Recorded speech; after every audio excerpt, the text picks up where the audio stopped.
चलिए हम लोग देखेंगे वायसराय का अगला पार्ट हमारा रहेगा, वो है वायसराय का नेक्स्ट पार्ट है, जिसमें कि आज हम लोग जानेंगे लॉर्ड रिपन के बारे में, है ना। इससे पहले हम लोग कहाँ तक पढ़ लिए हैं, लॉर्ड लीटन तक हम लोग ऑलरेडी खत्म कर चुके हैं। दिखेगा तो बताएंगे, नहीं दिखेगा तो बताएंगे। लॉर्ड रिपन हम लोगों को आज पढ़ना है, और ये कब से, तो 1800 हमारा 80 से 84 ईस्वी तक ये रहेगा हमारे पास। इससे पहले जो था लॉर्ड लीटन, कौन था, लॉर्ड लीटन, कब से कब तक, 1876 से 1880 तक। 1876 से 1880 तक जो हमारे पास था वो था लॉर्ड लीटन। अब जो है हमारा है लॉर्ड रिपन। तो लॉर्ड रिपन का सारे पॉइंट जो कुछ भी है उसको लिखते चलिएगा आगे। सबसे पहले ये बताइएगा कि जो महारानी विक्टोरिया को केसरी हिंद की उपाधि कब दिया गया था। महारानी विक्टोरिया को केसरी हिंद की उपाधि 1876 के भारतशाही अधिनियम जो था उसके द्वारा, है ना। चलिए तो अब लिखेंगे लॉर्ड रिपन के शासनकाल के जो भी कुछ महत्वपूर्ण घटना है उसको अब हम लोग देखेंगे। तो सबसे पहले लिखना है लॉर्ड रिपन से संबंधित, जिसका काल हमारा है 1880 से 1840, और लिखेंगे सबसे पहला जो सबको जानते हैं उसी को हम सबसे पहले लिख देते हैं, नियमित जनगणना। क्या, नियमित जनगणना की शुरुआत, पॉइंट एक करके लिखते चलेंगे। सबसे पहले जनगणना की शुरुआत कौन किया था,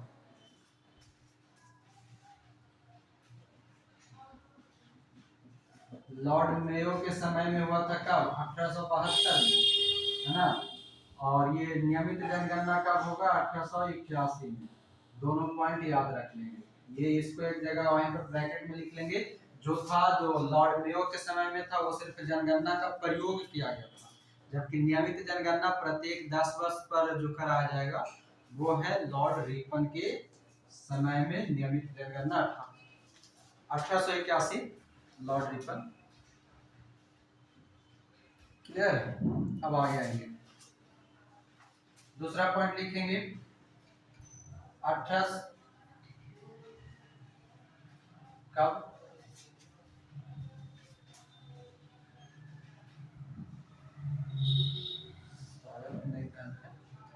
चलिए ठीक, हम देख लेंगे उसको। हाँ आगे लिखेंगे 1881 ईस्वी में, 1881 में लिखेंगे प्रथम कारखाना अधिनियम। प्रथम कारखाना अधिनियम, ये इंपॉर्टेंट है, और इसमें हुआ क्या था वो भी इंपॉर्टेंट है। 1881 का कारखाना अधिनियम, इसमें कहा गया कि 7 से 12 वर्ष के जो आयु के बच्चे हैं वो 9 घंटा, प्रथम कारखाना अधिनियम, इसके तहत 7 से 12 वर्ष तक के बच्चे को कितना, 9 घंटा कार्य कराना होगा, 9 घंटा कार्य करना होगा। ठीक है, पहले अनियमित था कुछ भी, उसको पहला कारखाना अधिनियम के तहत क्या कर दिया गया, एक लिमिट समय दे दिया गया कि 1881 के प्रथम कारखाना अधिनियम, जो कि लॉर्ड रिपन के समय में आया था, जिसमें बच्चों को काम करने का समय 7 से 12 साल तक के जितने बच्चे होंगे उनको 9 घंटा कार्य करना होगा। आगे चल करके एक और कारखाना अधिनियम आएगा, उसको हम लोग पढ़ेंगे, 10 साल बाद आता है वो, अगला किसी के कार्यकाल में आएगा। अगला लिखेंगे 1882, 1882 ईस्वी में vernacular press act. Vernacular press act के बारे में पीछे भी कहीं पर बताए थे, याद है। वर्नाक्यूलर प्रेस एक्ट को शुरू कौन किया था,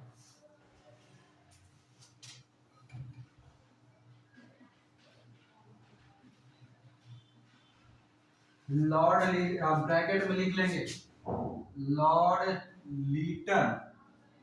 लीटन के द्वारा वर्नाक्यूलर प्रेस एक्ट, हम शॉर्टकट में लिखे हैं VPA, ठीक ना। वर्नाक्यूलर प्रेस एक्ट ये शुरू किया गया, लॉर्ड लीटन के द्वारा वर्नाक्यूलर प्रेस एक्ट शुरू हुआ था, जिसको रद्द कौन किया? 1882 में लॉर्ड रिपन ने आकर के रद्द किया। ठीक है, तो लीटन और रिपन दोनों याद रखेगा, पहले लीटन आता है उसके बाद रिपन आता है, ये इसमें कभी कभी लोग फंस जाते हैं, तो ध्यान रखेंगे। क्लियर है? और ये आता कब है, अगर कभी वो भी पूछ दे आपसे, तो 1878 में लॉर्ड लीटन 1878 में लाता है, दिखवाए होंगे पिछले क्लास में, है ना।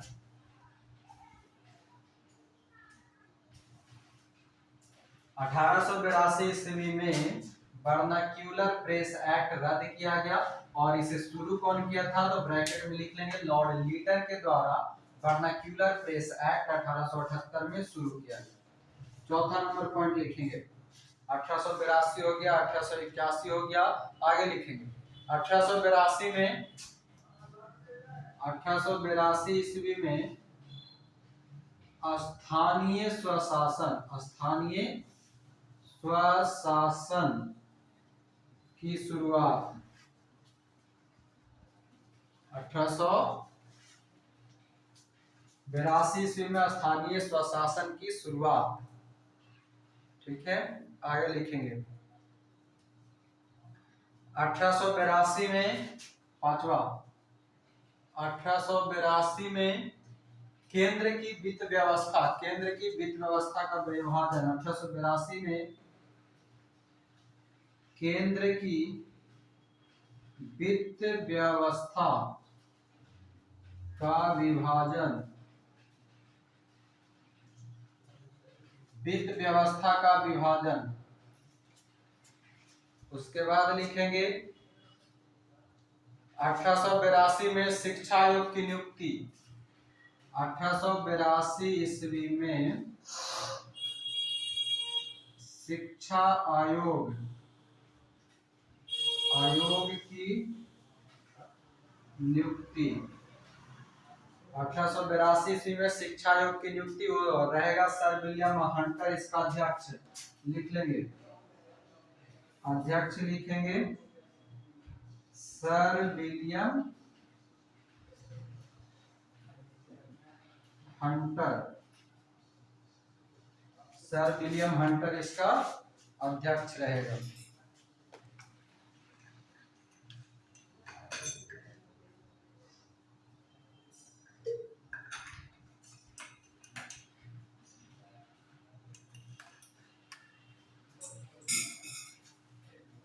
इसी में लिख लेंगे 1882 में शिक्षा आयोग की नियुक्ति, लिखेंगे उद्देश्य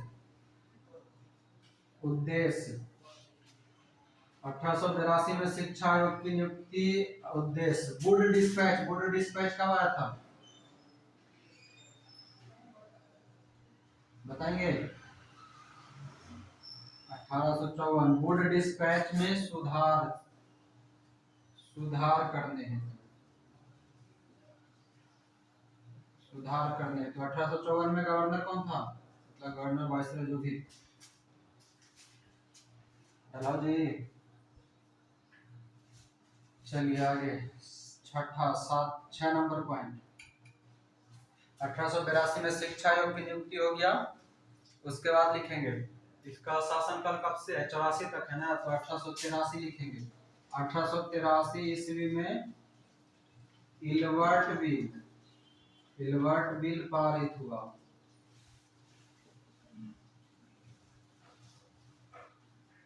1883 ईस्वी में इलवर्ट बिल पारित किया गया। नीचे दिख रहा है,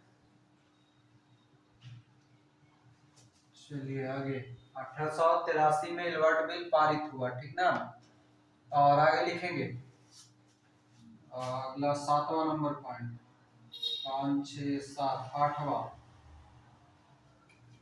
लिखेंगे लॉर्ड रिपन है ना, लिखेंगे लॉर्ड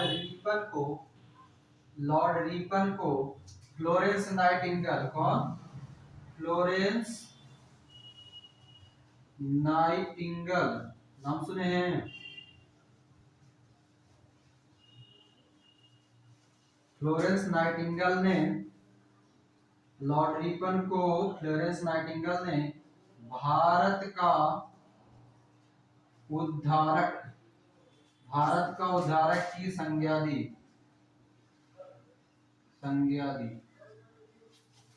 हो गया यहाँ तक?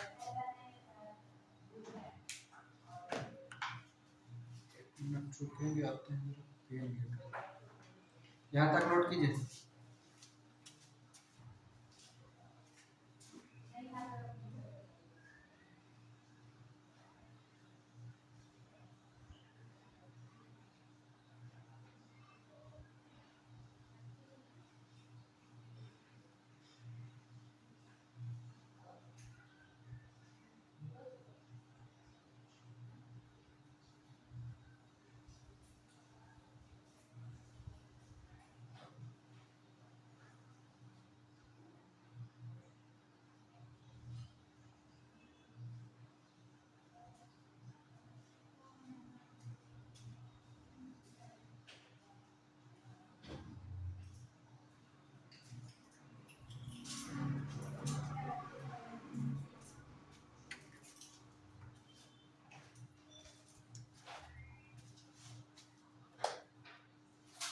लास्ट वाला है लॉर्ड रिपर फ्लोरेंस नाइटिंगेल ने लॉर्ड रिपर को, बीच में वो छूट गया है, लॉर्ड रिपर को फ्लोरेंस नाइटिंगेल ने भारत का उद्धारक कहा।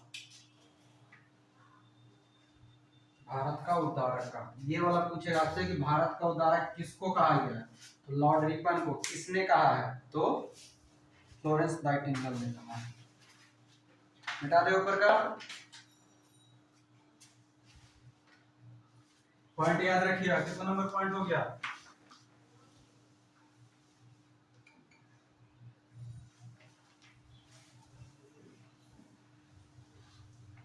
बड़ा नहीं हो रहा, 3 डॉट पे जाइए, उस पे फुल स्क्रीन होगा, फुल स्क्रीन पे क्लिक कीजिए।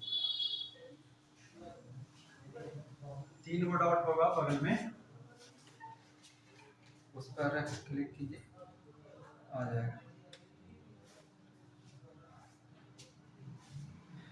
चलिए ये हो गया, यानी कि रिपन का हमारा जो था वो समाप्त हुआ। प्रथम कारखाना अधिनियम फॉर वर्नाक्युलर प्रेस एक्ट। नहीं, मेरे वाला को खुद नहीं करना है, आपको खुद को इनको 3 कौन कर दिए। चलिए आगे आप देखेंगे, एक और लिख लीजिएगा लॉर्ड रिपन वाले के समय में, किसके शासनकाल में रिपन के शासनकाल को स्वर्णयुग कहा गया। एक और लिख लेंगे, रिपन के शासनकाल में जो है लिखेंगे कि लॉर्ड रिपन के शासनकाल को, लॉर्ड रिपन के शासनकाल को स्वर्णयुग, ब्रिटिश राज्य का याद रखिएगा, ब्रिटिश राज्य का स्वर्ण युग कहा गया, स्वर्ण युग कहा गया ना। लॉर्ड रिपन के शासनकाल को ब्रिटिश राज्य का स्वर्ण युग कहा गया है। ये हमारा लॉर्ड रिपन समाप्त होता है। अगला हेडिंग डालेंगे, लॉर्ड रिपन के बाद आ जाएगा लॉर्ड डफरिन, डफरी वाला, लॉर्ड डफरिन। ये कब है? 84, तो 1884 से ही आएगा ये भी बीच में, और 1884 से रहेगा ये लगभग 4 साल, 1888। चलिए हेडिंग डालेंगे लॉर्ड डफरिन।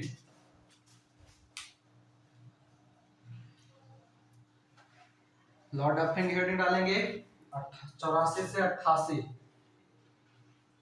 और इसका पहला पॉइंट लिखेंगे, डफरिन के समय का याद है। सबसे पहला पॉइंट जो सबको याद है, 1885 ईस्वी में ए ओ ह्यूम, याद आया? ए ओ ह्यूम द्वारा मुंबई में किसकी स्थापना? कांग्रेस की स्थापना, जो सबको याद है वो पहला पॉइंट।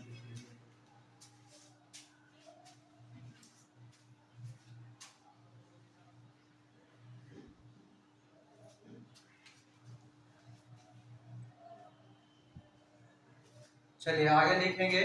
इसका नेतृत्व हो गया एओ ह्यूम। और उसके बाद इसी समय अगर चाहे तो एक पॉइंट लिख सकते हैं, कांग्रेस की स्थापना के समय कांग्रेस सचिव, ठीक है, कांग्रेस की स्थापना जो 28 दिसंबर 1885 को हुआ, उस समय जो भारत में भारतीय सचिव था, भारतीय सचिव कभी कभी पूछ लेता है, भारतीय सचिव। पहले एक पॉइंट बताइए कि जब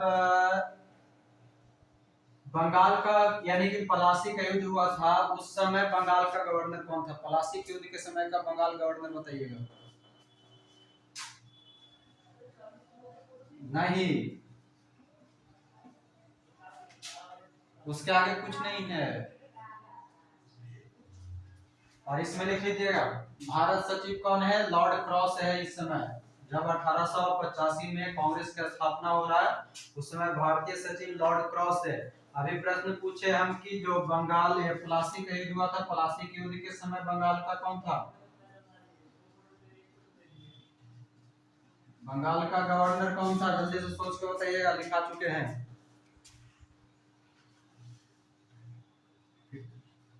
पीटे लगेंगे हमें जैसे।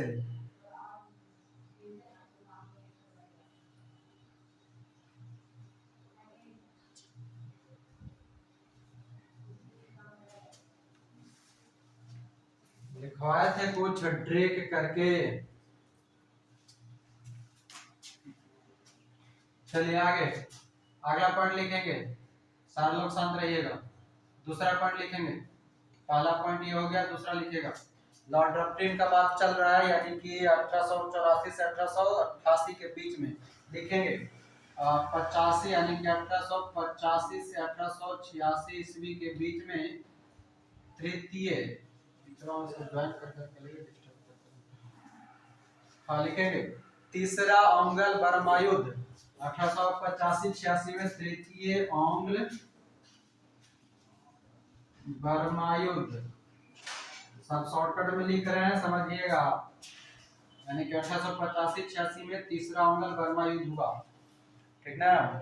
उसके बाद लिखेंगे 1885 में बंगाल एवं अवध में टेनेंसी एक्ट, पहले भी लिखवा चुके हैं इस सब के बारे में। टेनेंसी एक्ट 1885 में। और लिखेंगे 1887 में पंजाब में टेनेंसी एक्ट, काश्तकारी अधिनियम जो बोलते हैं, पंजाब में टेनेंसी एक्ट।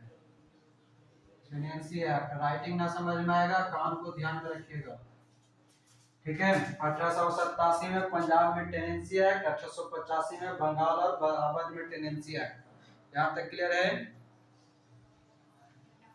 उसके बाद लिखेंगे चौथा 85-87, आगे लिखेंगे 1887 ईस्वी में इलाहाबाद विश्वविद्यालय, इलाहाबाद विश्वविद्यालय की स्थापना। कौन बताएंगे इलाहाबाद कॉलेज की स्थापना कब हुआ था और किसके समय में हुआ था?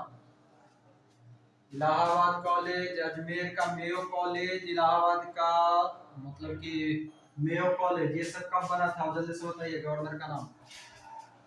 हम आगे लिखते हैं, आगे लिखेंगे।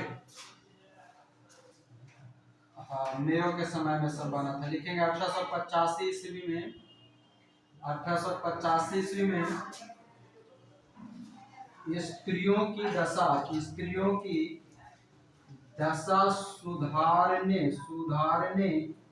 1885 ईस्वी में स्त्रियों की दशा सुधारने के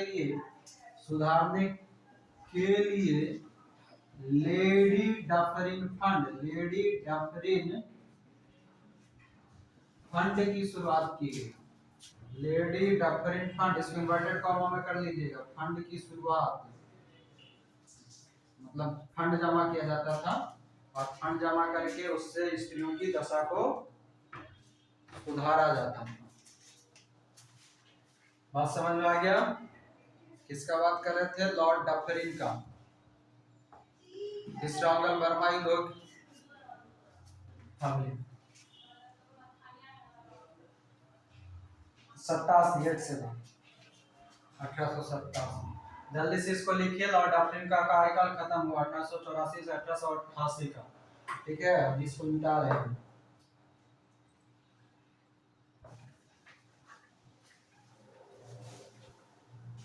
लास्ट वाला है 1885 ईस्वी में स्त्रियों की दशा सुधारने के लिए लेडी डफरिन फंड की स्थापना लॉर्ड डफरिन के समय में किया गया।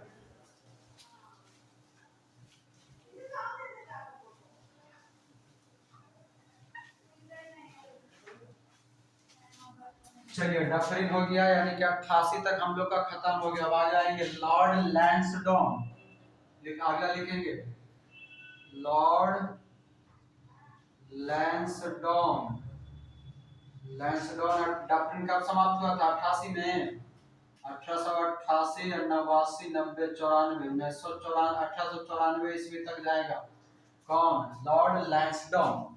ठीक है, 1888 से 1894। हेडिंग डालेंगे लॉर्ड लैंसडॉन। हेडिंग डालिए, डाले। पहला पॉइंट लिखेंगे 1891, 94 है ना, 1891। 1891 ईस्वी में दूसरा कारखाना अधिनियम। कारखाना अधिनियम पहला कब से आया था? पहला कब आया? 1881 में। पहला जो आया था वो 1881 में। किसके समय में? जल्दी बताइए। रिपन के समय में। तो ब्रैकेट में वहीं पर कहीं लिख लीजिएगा, पहला 1881 में रिपन के समय में, जिसमें था कि 6 से 12 साल के बच्चा को 9 घंटा, यही था ना। अब आ गया 1891 का दूसरा कारखाना अधिनियम, यानी कि महिला से संबंधित रहेगा। और महिलाओं को जो है लिखेंगे 1891 ईस्वी में दूसरा कारखाना अधिनियम। महिलाओं को 11 घंटा काम, महिलाओं को 11 घंटा काम करने का अधिकार दिया गया, उससे ज्यादा नहीं। ठीक है, साथ ही साथ 1891 ईस्वी में दूसरा कारखाना अधिनियम में एक सप्ताह में एक दिन छुट्टी। सप्ताह समझते हैं ना, वीक। सप्ताह में एक दिन की छुट्टी। महिलाओं 11 घंटा काम, महिलाओं को 11 घंटा काम। हम शॉर्टकट में लिख रहे हैं, लैंग्वेज आप अपने समझिएगा। लिखे के साथ साथ कान में ध्यान रखिएगा कि लैंग्वेज क्या बोल रहे हैं। आगे लिखेंगे 94 है, यानी 91 हो गया, 1892 में आएंगे। 1892 ईस्वी में, 1892 में कोई अधिनियम आया था, भारत परिषद अधिनियम। 1892 ईस्वी में भारत परिषद अधिनियम पारित हुआ, और इसके तहत क्या दिया गया था? अप्रत्यक्ष निर्वाचन प्रणाली। अप्रत्यक्ष निर्वाचन पद्धति की शुरुआत। ठीक है, 1892 का भारत परिषद अधिनियम में अप्रत्यक्ष निर्वाचन सिद्धांत का प्रयोग पहली बार भारत में किया गया। हाँ जी, पद्धति, प्रणाली, सिद्धांत, जो कहना है कह दीजिए, सब की है। क्या समझे? बंगाल में भी बहुत गर्मी है जी, सुना जी। बारिश चल रहा है, भेज दे दीजिए हमको यहाँ। हमारा खेत ना रोपा रहा है, बताइए। गर्मी साल के पसीना छूट रहा है, भेज देते हमें यहाँ। आप लोग बड़ा आदमी है, हम छोटा आदमी, हमारे खेत ना रोपाएगा तो खाएंगे कैसे? बताइए, खेतों से खाते हैं। हमने के कुछ है जी?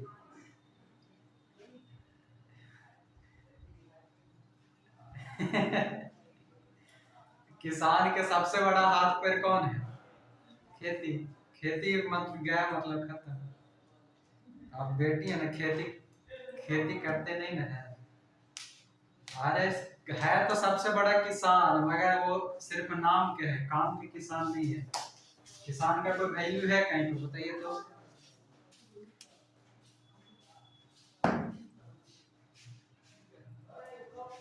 जनता समझता नहीं है, जनता समझता तो किसान का ही हाल था। बोला से का मतलब है। फिर भी उनको थोड़े पता है कि किसान कहाँ रह गए, धनखड़ के पास। वो धनखड़ धनसेठ बन चुके हैं, है ना। चलिए आइए, कब 91 हो गया, 92 हो गया, सीक्वेंस लगाइए तो 93। कौन बताएंगे वो बनना था, भारत और अफगानिस्तान के बीच में सीमा रेखा बना है, बताइए कौन, कौन सा सीमा रेखा? डुरंड रेखा। हाँ, 1893 ईस्वी में मार्टिमर मार्टिमर डुरंड की अध्यक्षता में भारत और अफगानिस्तान के बीच सीमा निर्धारण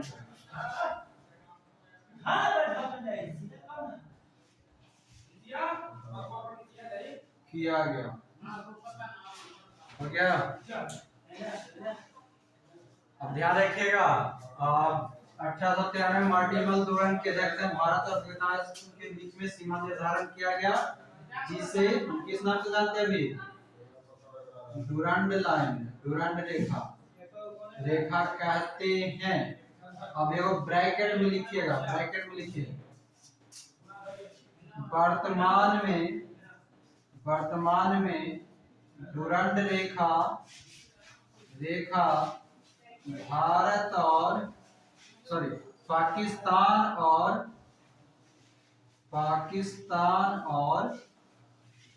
अफगानिस्तान के बीच है, अफगानिस्तान के बीच है। वर्तमान में डुरंड रेखा पाकिस्तान और अफगानिस्तान के बीच में है। क्लियर है? ध्यान रखिएगा, जब 1893 में बना था उस समय भारत और पाकिस्तान के अफगानिस्तान के बीच था, जबकि वर्तमान में अगर पूछे कि डुरंड रेखा किन दो देशों के बीच का सीमा रेखा है तो अफगानिस्तान और पाकिस्तान के बीच का है। अब आगे आइए, बात कर रहे हैं हम लोग लैंसडॉन का, 1893 आ गया। अगला वर्ड लिखेंगे सम्मति आयु अधिनियम, चौथा लिखेंगे सम्मति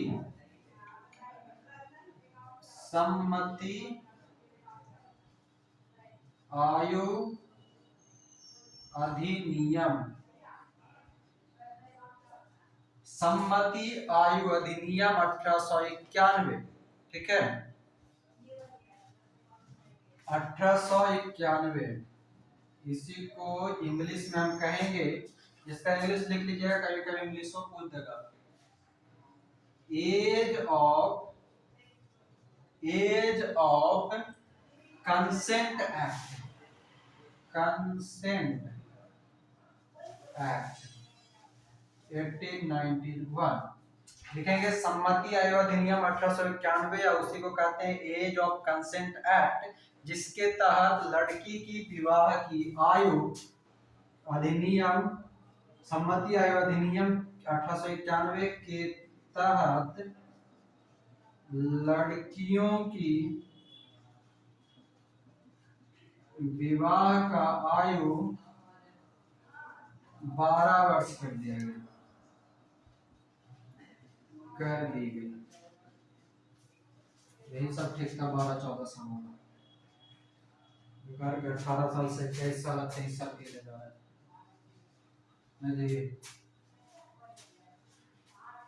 जल्दी से ब्याह करो और भगाओ। इसमें ध्यान दीजिएगा, पहले 10 हुआ करता था, पहले 10 वर्ष था, वो 10 वर्ष से 12 वर्ष किया गया है। ब्रैकेट में लिख लीजिएगा 10 से 12 किया। चलिए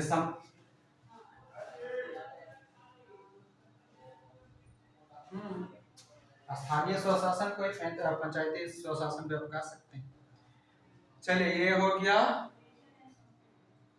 लैंसडाउन का काम खत्म। मिटा दे इसको। 1891 में दूसरा कारखाना अधिनियम, महिलाओं को काम 11 घंटा। 92 के भारत परिषद अधिनियम और प्रत्यक्ष निर्वाचन पद्धति की शुरुआत। 1893, ध्यान दीजिएगा यहाँ पर हमने 1893 लिखा है, कहीं कहीं पर बुक में ये चीज आपको 1896 लिखा हुआ मिलेगा डुरंड लाइन को लेकर के, मगर वो गलत है। 1893 ही सही है, ठीक ना। और सम्मति आयोग अधिनियम 1891, लड़कियों की विवाह की आयु 10 वर्ष से बढ़ा करके 12 वर्ष कर दिया गया। भीम आयोग अफीम अफीम आयोग लिख लीजिएगा। अफीम आयोग 1893 जानवे ना।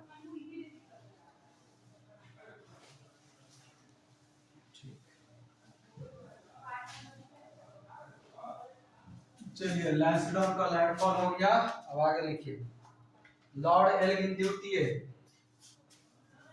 अगला वायसराय लिखेंगे लॉर्ड एल्गिन द्वितीय। जिनको ना समझ में आ रहा है, जो कंटिन्यू ना लिख पा रहे हैं, वो वीडियो देखा कीजिए, ठीक है। सब पे करके बतावे के चक्कर में बहुत ही लंबा चल गया वायसराय का कहानी। आखिरी का कौन था जी? लैंसडाउन का था 94। 1894 से ये रहेगा कौन है? एल्गिन है ना। ये रहता है 599 1899। हाँ 1894 से 1899 लॉर्ड एल्गिन द्वितीय। इसके बारे में ज्यादा कुछ नहीं है, लिखिएगा। सबसे पहले लिखेंगे, याद होगा सबको। 1894, 95, 96। 1896 ईस्वी याद है, वंदे मातरम। वंदे मातरम का गायन कौन गाया था? मतलब कांग्रेस का अधिवेशन था, कौन सा? कलकत्ता अधिवेशन ना। कांग्रेस का कलकत्ता अधिवेशन। अध्यक्ष कौन था?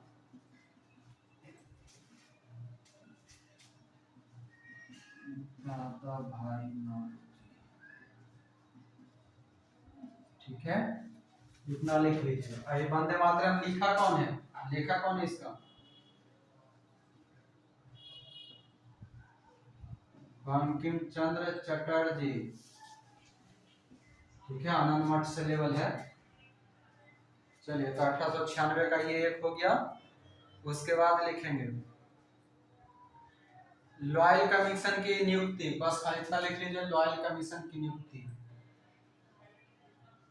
लॉयल अकाल पड़ गया था, उसी कारण एक आया था लॉयल कमीशन की नियुक्ति। अगर मन है काहेला तो जिस अकाल के कारण, अकाल के कारण। तीसरा लॉयल कमीशन हो गया। आगे लिखिएगा 1899 है ना, तो 1896 ईस्वी में, 1896 में बम्बई पुणे के क्षेत्र में 1896 ईस्वी में बम्बई पुणे के क्षेत्र में प्लेग फैल गया। प्लेग फैल गया, जिसके कारण चापेकर बंधुओं ने प्लेग अधिकारी, कौन कौन था? प्लेग अधिकारी रैंड और एमहर्स्ट की हत्या कर दिया। चापेकर बंधुओं ने प्लेग अधिकारी रैंड और एमहर्स्ट की हत्या कर दिया। तो क्या एमहर्स्ट था कि आयस्ट था? आयस्ट करें, इसका नाम सुधार लीजिएगा, आयस्ट। रैंड और आयस्ट की हत्या कर दी। आगे लिखेंगे चौथा पॉइंट। चौथा पॉइंट में लिखेंगे इसका एक कथन है, ठीक ना, कथन करके लिखिएगा। लॉर्ड एल्गिन द्वितीय का कथन लिखेंगे। कथन है कि भारत को तलवार के बल पर जीता गया है और तलवार के बल पर ही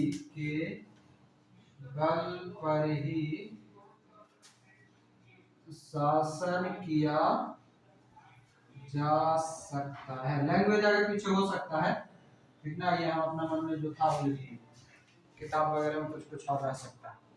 भारत को तलवार के बल पर जीता गया है और तलवार के बल पर ही देश की रक्षा किया जा सकता है, वही चीज को हमने यहाँ पर लिख दिया है, अपने बल पर ही शासन किया जा सकता है।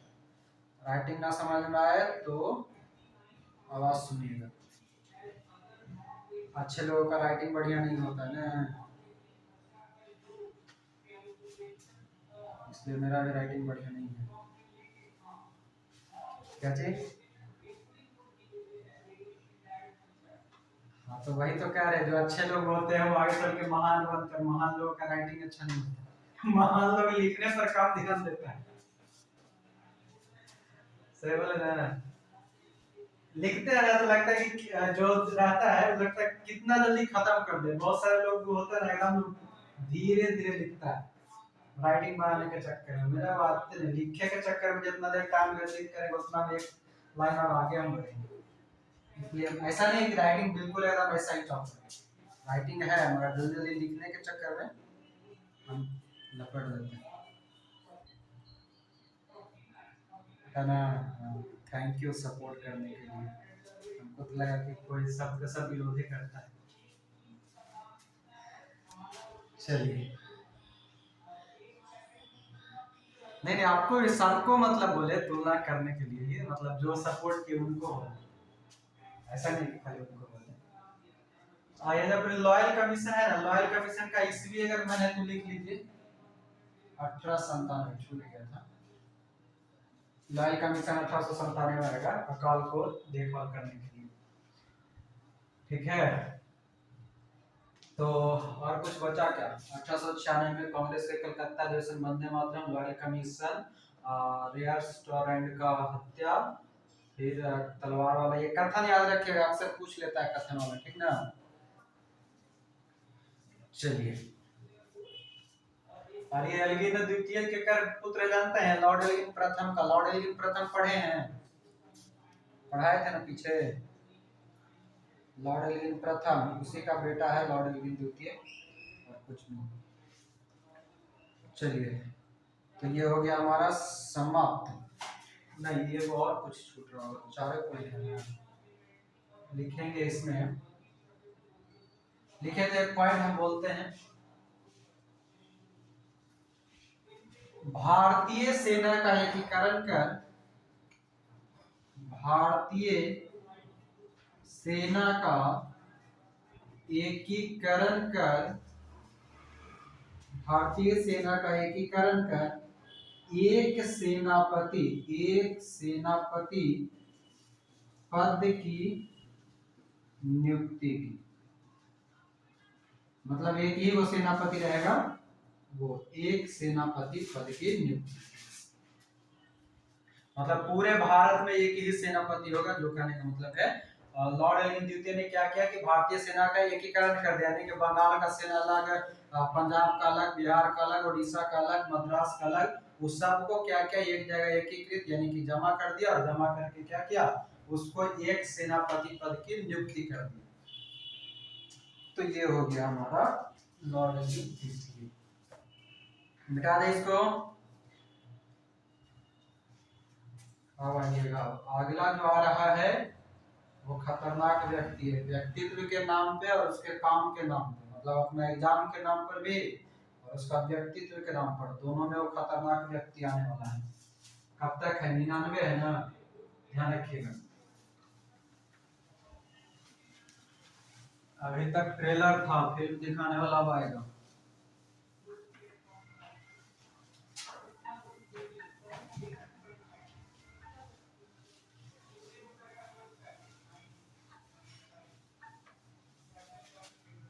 आइए चलिए अब फिल्म की ओर चलते हैं।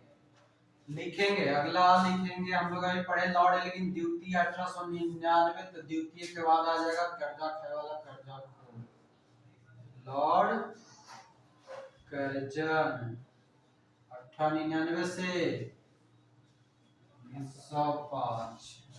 बड़ा खतरनाक आदमी है, जरा इसको लिखिएगा।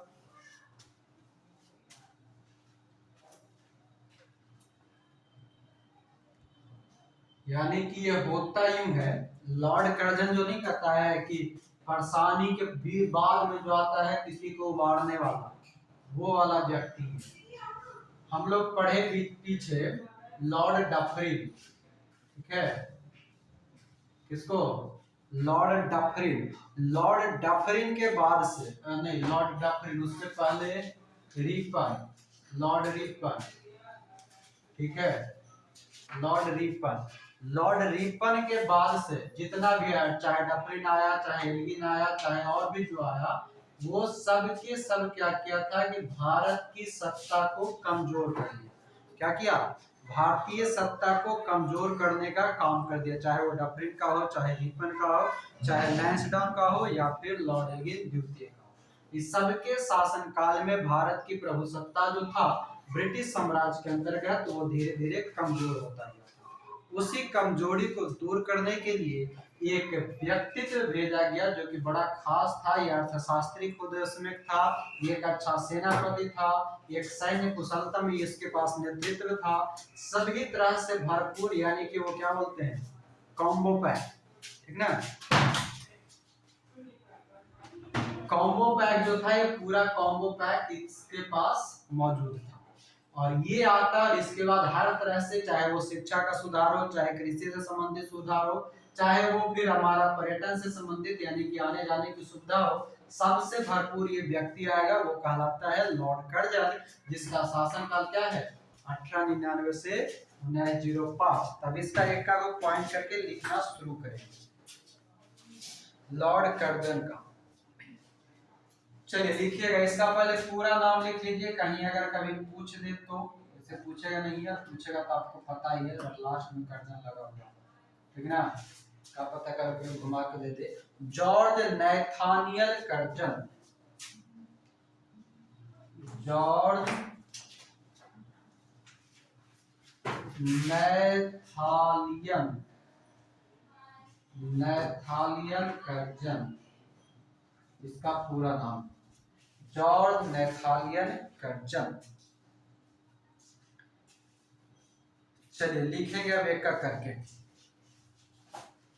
पहला पॉइंट 1899, 1901 में आगे का करके लिखते चलिएगा। 1901 में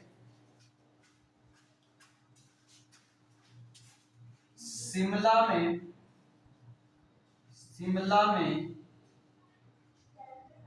शिक्षाविदों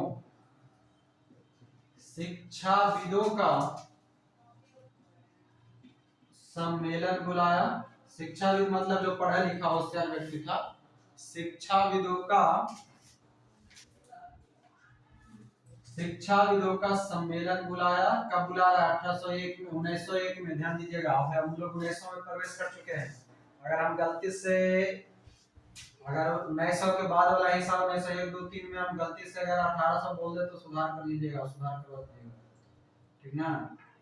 अब हम लोग पहुंच चुके हैं 1900 में। तो 1901 में शिमला में शिक्षाविदों का जो है सम्मेलन बुलाया। 1902 में, ठीक है, 1901 में बुलाया, जिसके तहत लिखेगा, जिसके तहत 1902 में, जिसके तहत 1902 में टॉमस रैले की अध्यक्षता में महाविद्यालय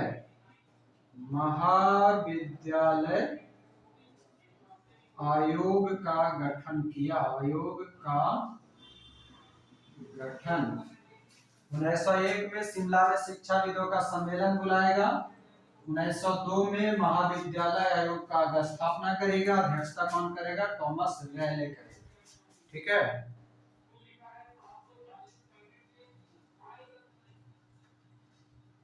इसमें लिखिएगा महाविद्यालय आयोग में 2 भारतीय सदस्य, 2 भारतीय सदस्य, ये थॉमस रेले अध्यक्ष है। 2 भारत के सदस्य रहेगा। एक है सैयद हुसैन बिलग्रामी और दूसरा गुरुदास बनर्जी। सैयद हुसैन बिलग्रामी, सैयद हुसैन बिलग्रामी और दूसरा का कौन था? कौन बनर्जी? गुरुदास बनर्जी। गुरुदास बनर्जी, गुरुदास बनर्जी। ममता बनर्जी किस देश का मुख्यमंत्री?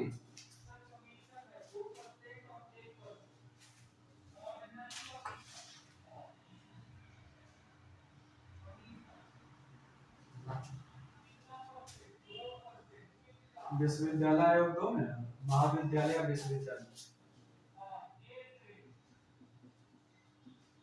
हाँ, ममता बनर्जी कौन देश के राष्ट्रपति मुख्यमंत्री? पश्चिम बंगाल के। पश्चिम बंगाल देश है।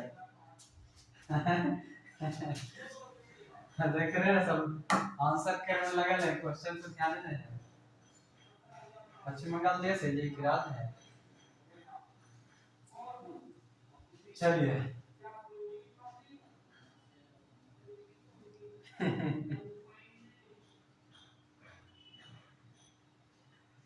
चलिए आप देखिए। हाँ, जो ये कोई कह रहे थे कि 1904 वाला कुछ है ना, तो 1904 में देखिए हम यहीं पर इसी पॉइंट को लिख लीजिए, याद दिला दिए तो लिख दीजिए 1904। 1904 में जो है ना, यहाँ पर विश्वविद्यालय आयोग, आयोग यानी कि कमिटी, वो 1902 में, और विश्वविद्यालय से संबंधित जो है भारतीय विश्वविद्यालय कानून 1904 में भारतीय विश्वविद्यालय कानून लाया गया। मतलब उसको रेगुलेट करने के लिए कानून बनाया गया। भारतीय विश्वविद्यालय कानून लाया गया। बात क्लियर हो गया सुधीर जी? 1 में शिमला में सम्मेलन बुलाएगा। 2 के तहत अध्यक्षता करेगा रेले और विश्वविद्यालय आयोग की स्थापना करेगा। उसके बाद सैयद हुसैन बिलग्रामी, गुरुदास बनर्जी 2 भारत के सदस्य थे। और भारतीय विश्वविद्यालय या महाविद्यालय कानून ये 1904। अब आई थिंक आपका डॉट क्लियर हो गया होगा। बढ़ते हैं आगे। दूसरा लिखेंगे 1902 में एंड्रयूज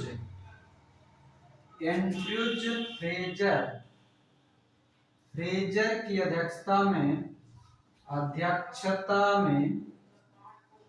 एंड्रयूज फ्रेजर की अध्यक्षता में 1902 है। फ्रेजर है तो पुलिस आयोग, पुलिस आयोग का गठन, आयोग का गठन, ठीक ना।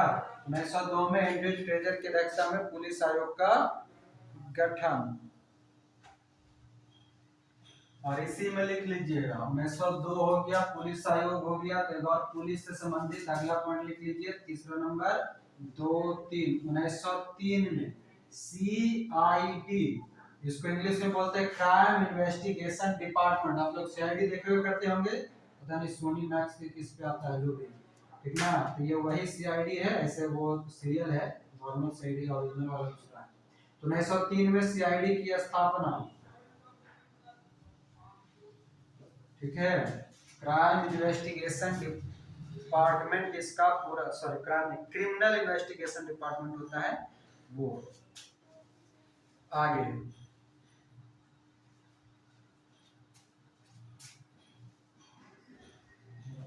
फिर से गर्म हो गया।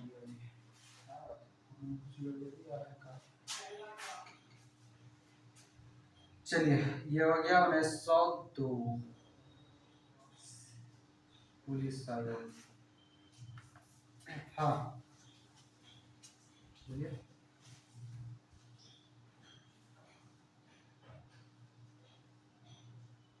अरे हाँ लिखे हुए 12 तो हो गया है। अच्छा इसको कर्जन, कर्जन में तो बहुत ही लंबा है। अच्छा इसको 2 पॉइंट और लिखिए, 5 पॉइंट लिखवा देते हैं, याद रहेगा, याद रखेंगे सही रहेगा।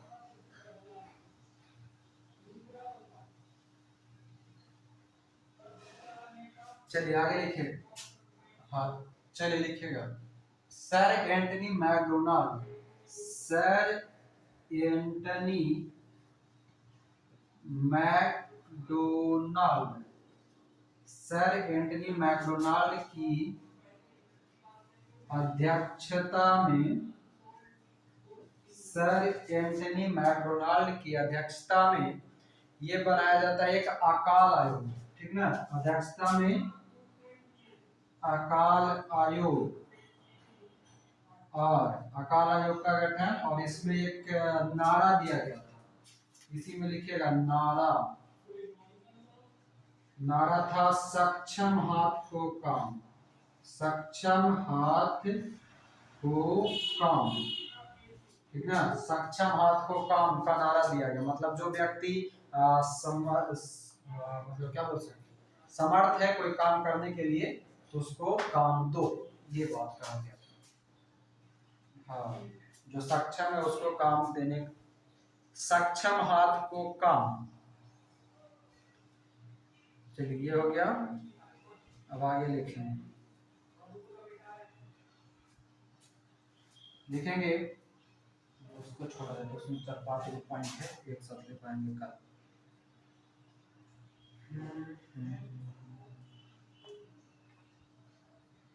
चलिए एक पॉइंट लिख लीजिए तब तक।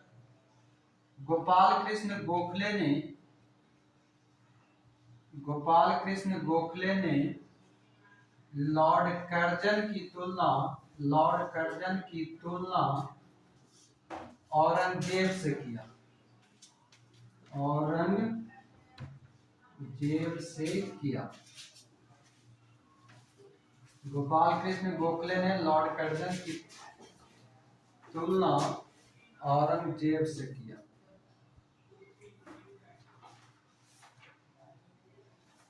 हो गया।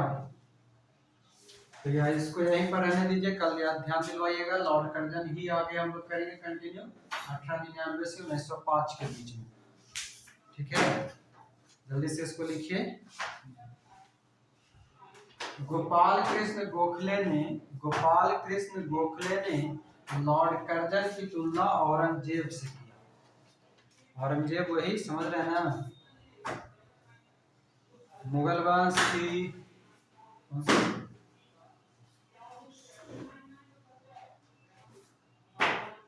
चलिए तो अभी इसको यहीं पे ध्यान रखिएगा, बाकी कल इसको कर्जन को कंटिन्यू करेंगे, दिलवाइएगा।